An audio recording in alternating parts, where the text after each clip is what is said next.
रात के गहरे साए में 2082 के सोनापुर गांव पर एक अजीब सा सन्नाटा पसरा हुआ था। चंद्रमा बादलों के पीछे छिपा था और सितारों की चमक भी फीकी पड़ चुकी थी। दूर कहीं से सियारों की लंबी डरावनी आवाजें आ रही थीं, जो सन्नाटे को और भी भयावह बना रही थीं। लेकिन उस रात सन्नाटा सिर्फ बाहर नहीं, बल्कि गांव के सबसे अमीर और घमंडी लोगों के आलीशान बंगलों के अंदर भी था। दीवारों के पीछे से चीखने और कराहने की आवाजें आ रही थीं। ऐसी आवाजें मानो कोई अदृश्य शक्ति अंदर मौजूद लोगों को नोच रही हो, उनकी आत्माओं को तड़पा रही हो। गांव के बूढ़े बुजुर्ग अपनी चारपाइयों पर कांप उठे। उन्हें अपनी आंखों पर यकीन नहीं हो रहा था। वे समझ गए थे कि सोनापुर के ऊपर आया हुआ ये नया संकट कोई सामान्य घटना नहीं है। यह सालों पहले हुई एक भयानक अन्यायपूर्ण मौत का नतीजा है। यह कहानी है धन के घमंड, सत्ता के लालच और एक बेगुनाह लड़के की उस आत्मा की जो अपना इंसाफ लेने के लिए वापस लौट आई थी।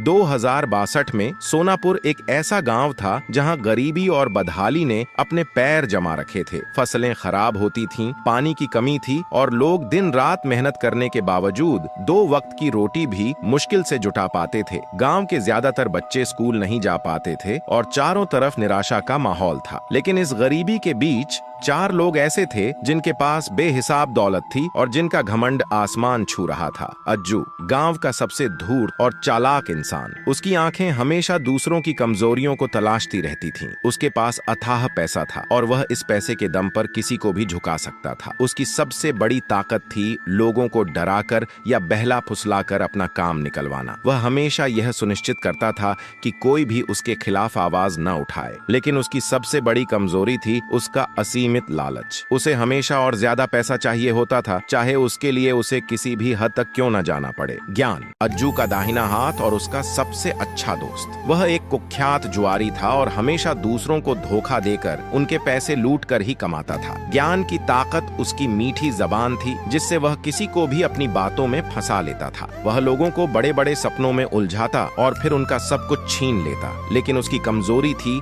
उसकी ईर्ष्या और धोखाधड़ी की आदत। वह कभी किसी को आगे बढ़ता नहीं देख सकता था, खासकर जब वह खुद किसी से बेहतर कर रहा हो। सोनिका, गांव की सबसे खूबसूरत लेकिन उतनी ही अहंकारी औरत। वह अपने पैसे और रुतबे का इस्तेमाल करके गांव की गरीब और सीधी सादी औरतों को नीचा दिखाती थी। उसकी ताकत थी उसका आकर्षक व्यक्तित्व और दिखावा, जिससे वह आसानी से लोगों का ध्यान अपनी ओर खींच लेती थी। वह हमेशा गांव में सबसे अलग और खास दिखना चाहती थी। उसकी कमजोरी थी उसका बेहिसाब घमंड और अपनी सुंदरता पर अत्यधिक भरोसा। वह सोचती थी कि कोई भी उसे नुकसान नहीं पहुंचा सकता। लोकेश, गांव का जमींदार और सबसे बड़ा सूदखोर। उसने अपनी निर्दयता से गांव की ज्यादातर जमीन हथिया ली थी। वह गरीबों को ऊंचे ब्याज पर कर्ज देता था और जब वे उसे चुका नहीं पाते थे तो उनकी जमीन और घर हड़प लेता था। उसकी ताकत थी सत्ता और संपत्ति, जिससे वह गांव के लोगों को गांव से निकालने की भी धमकी दे सकता था। उसकी कमजोरी थी उसकी निर्भयता और दूसरों के प्रति दया का न होना। उसे लगता था कि वह किसी भी कानून या इंसान से ऊपर है। इन चारों की वजह से गांव के लोग हमेशा परेशानी में रहते थे। वे लोगों का मजाक उड़ाते थे, उन्हें परेशान करते थे और उनकी हालत का फायदा उठाते थे। सोनापुर गांव इन चारों के घमंड और लालच की गिरफ्त में था। इसी गांव में एक छोटी सी टूटी फूटी झोपड़ी में एक गरीब बूढ़ी औरत अपनी पोती नैना के साथ रहती थी। उनका पोता राइस्टार शहर में रहकर पढ़ाई कर रहा था। राइस्टार मेहनती और समझदार था। जब गर्मियों की छुट्टियों में वह अपनी दादी के पास सोनापुर आया तो गांव की हालत देखकर उसका दिल बैठ गया। उसने देखा कि लोग भुखमरी और बेबसी से जूझ रहे थे। चारों तरफ निराशा और उदासी पसरी हुई थी। राइस्टार ने फैसला किया कि वह अपने गांव के लिए कुछ करेगा। वह नहीं चाहता था कि उसके गांव के लोग यूं ही गरीबी में जीते रहें। उसने गांव के लोगों को पैसे कमाने के नए तरीके सिखाने का बीड़ा उठाया कि बर्तन बनाना, कपड़े पर कढ़ाई करना और जैविक खेती के बारे में बताया। उसने लोगों को प्रेरित किया कि वे अपने कौशल का उपयोग करके आत्मनिर्भर बने। धीरे धीरे गांव के लोगों ने पहली बार उम्मीद की एक किरण देखी। उन्होंने राइस्टार की बात मानी और उसके साथ मिलकर काम करना शुरू किया। राइस्टार की मेहनत और लगन से गांव में छोटे छोटे छोटे बदलाव आने लगे। लोग थोड़ा बहुत पैसा कमाने लगे और उसके प्रति उनका विश्वास बढ़ता गया। राइजस्टार गांव का एक मसीहा बन गया था। लेकिन यह बात अज्जू,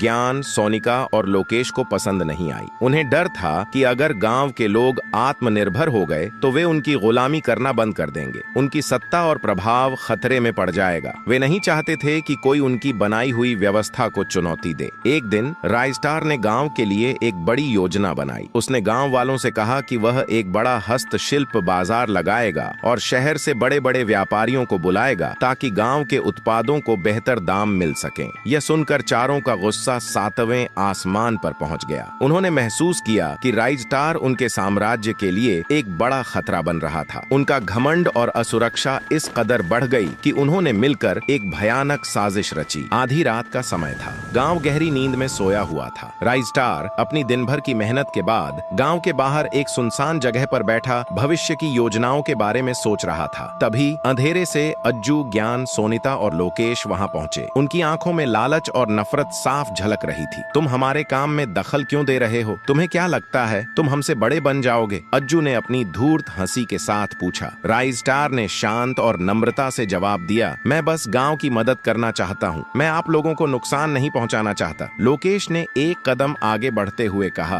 तुम्हें लगता है कि तुम हमें चुनौती दे सकते हो? इस गांव पर हमारा राज है और जो हमारे खिलाफ जाता है उसका अंजाम बुरा होता है। राइजस्टार ने उन्हें समझाने की आखिरी कोशिश की। आप लोग गलत कर रहे हैं। अगर गांव खुशहाल होगा तो आप लोगों को भी फायदा होगा। लेकिन उनका घमंड और अज्ञानता उनकी आंखों पर पर्दा डाल चुकी थी। उन्होंने एक दूसरे को देखा और फिर अचानक राइजस्टार पर हमला कर दिया। राइजस्टार ने अपनी जान बचाने की पूरी कोशिश की। उसने उनका सामना किया, लेकिन वे 4 थे और वह अकेला। उन्होंने उसे बुरी तरह से पीटा, उसके शरीर पर कई घाव दिए। जब वह बेहोश हो गया तो लोकेश ने कहा, इसे यहीं खत्म कर दो, कोई गवाह नहीं बचना चाहिए। उन्होंने राइजस्टार को उठाया और पास के एक सूखे गहरे कुएं में फेंक दिया। वे हंसते हुए वहां से चले गए, यह सोचकर कि उन्होंने अपनी समस्या हमेशा के लिए खत्म कर दी है और किसी को कभी पता नहीं चलेगा। राइजस्टार की मौत के बाद गांव में फिर से निराशा छा गई। उसकी दादी और बहन नैना का रो रो कर बुरा हाल था, लेकिन राइजस्टार की आत्मा को शांति नहीं मिली। अधूरी इच्छाएं और अन्यायपूर्ण मौत उसे चैन नहीं लेने दे रही थी। उस गहरे कुएं से राइजस्टार की आत्मा बाहर निकली। वह अब कोई मासूम लड़का नहीं था, बल्कि एक भयंकर बदला लेने वाली शक्ति बन चुका था। उसने कसम खाई कि वह उन चारों को तब तक नहीं छोड़ेगा जब तक कि वह अपने जीवन का और अपने गांव का इंसाफ नहीं ले लेता। कुछ दिनों बाद सोनापुर गांव में अजीब और डरावनी घटनाएं घटने लगीं। सबसे पहले अज्जू को अनुभव हुआ। रात के अंधेरे में उसे अपने आलीशान बंगले में राइजस्टार की फुसफुसाहट सुनाई देती। तुम्हें मेरे लालच की वजह से मारना पड़ा, अब तुम्हारा लालच ही तुम्हें खा जाएगा। राइजस्टार की आवाज हवा में गूंजती। अज्जू की तिजोरियों से सोने के सिक्के अपने आप गायब होने लगे। उसकी तिजोरी का ताला अपने आप खुल जाता और जब वह सुबह उसे खोलता तो उसे अपने बेशकीमती हीरे जवाहरात की जगह सिर्फ सूखे पत्ते या कंकाल दिखते। उसका असीमित लालच अब उसकी सबसे बड़ी दुश्मन बन गई थी। वह रात रात भर जागता, अपनी तिजोरियों को देखता रहता, लेकिन उसे कुछ मिलता नहीं। उसका आत्मविश्वास टूट चुका था और उसकी धूर्तता अब उसे कोई रास्ता नहीं दिखा पा रही थी। वह राइजस्टार का सामना क्यों कर रहा था? क्योंकि उसे अपने लालच का हर वो अंश वापस चाहिए था जो गायब हो रहा था, और उसका डर उसे सोने नहीं दे रहा था।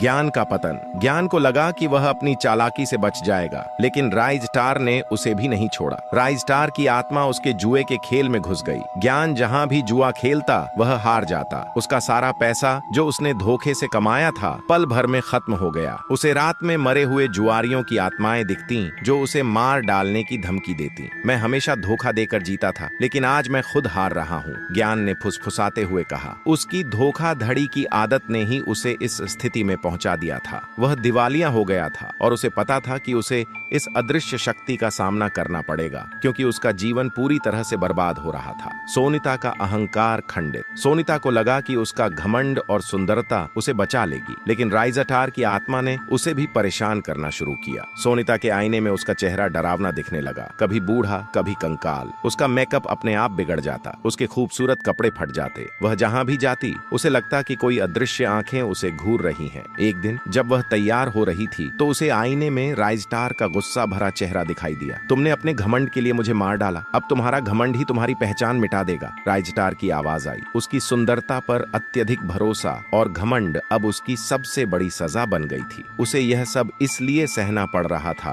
क्योंकि उसकी पहचान, जो उसके रूप पर आधारित थी, अब खतरे में थी और उसे राइस्टार के सामने अपनी असली रूप में आना पड़ रहा था। लोकेश को लगा कि उसका पैसा और रुतबा उसे हर चीज से बचा लेगा, लेकिन राइस्टार की आत्मा ने उसे भी नहीं छोड़ा। उसकी जमीन पर अपने आप सूखे पेड़ उगने लगे, उसकी फसलें सड़ने लगीं और उसकी सारी संपत्ति बंजर होने लगी। उसे रात में डरावने सपने आते थे जिनमें वह राइस्टार को मारता था और कुएं में फेंकता था। अपने आप को रोक नहीं पाता था और हर रात उसी कुएं के पास जाता था जहां उसने राइस्टार को मारा था। मैंने अपने स्वार्थ के लिए एक मासूम की जान ली, लोकेश ने बुदबुदाते हुए कहा। उसकी निर्दयता ने उसे राइस्टार की आत्मा का शिकार बना दिया था। उसे अपने साम्राज्य को बचाने के लिए राइस्टार का सामना करना ही पड़ा क्योंकि उसकी सारी ताकत उससे छीनी जा रही थी। ये चारों राइस्टार की आत्मा से बुरी तरह परेशान थे। उनकी रातों की नींद उड़ चुकी थी और उनका दिन डर में बीतता था। वे एक दूसरे से बात करने लगे, अपनी कहानियां साझा की और महसूस किया कि वे सब एक ही अदृश्य शक्ति से पीड़ित थे।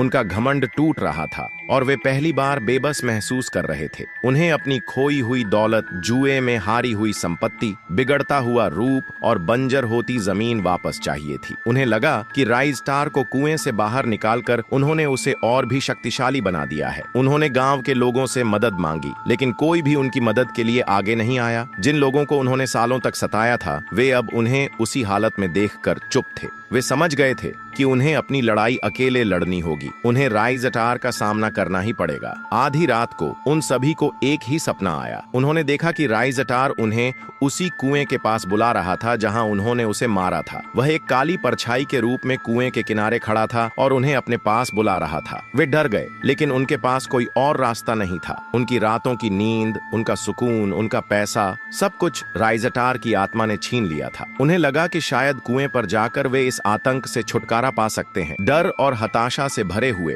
वे चारों रात के अंधेरे में कांपते हुए कदमों से उसी कुएं की तरफ बढ़े। हवा में एक अजीब सी ठंडक थी, जैसे मौत की आहट हो। जब वे कुएं के पास पहुंचे तो उन्होंने देखा कि वहां राइस्टार खड़ा था। वह एक डरावनी धुंधली परछाई की तरह लग रहा था। उसकी आंखें अंगारों की तरह चमक रही थीं। तुमने मुझे मार डाला, राइस्टार ने एक धीमी डरावनी आवाज में कहा, जो हवा में गूंज उठी। और अब मैं तुम्हारा इंसाफ करूंगा। अचानक जमीन कांपने लगी। एक भयानक भूकंप आया और कुएं से एक ठंडी जहरीली हवा आई। उस हवा ने उन चारों को अपनी तरफ खींचना शुरू कर दिया। वे बहुत डर गए थे। उन्होंने एक दूसरे को धक्का देना शुरू किया, यह सोचकर कि दूसरा मर जाएगा और वे बच जाएंगे। अज्जू ज्ञान को धकेल रहा था। सोनिका लोकेश पर चिल्ला रही थी, लेकिन कोई भी नहीं बच पाया। चीखें हवा में घुल गईं और वे एक एक करके उस गहरे काले कुएं में समाते चले गए। उनकी चीखें धीरे धीरे धीमी पड़ती गईं और अंत में सन्नाटे में बदल गईं। अगले दिन सुबह जब गांव के लोग उठे तो उन्होंने देखा कि चारों के आलीशान बंगलों पर हमेशा के लिए ताला लगा हुआ था।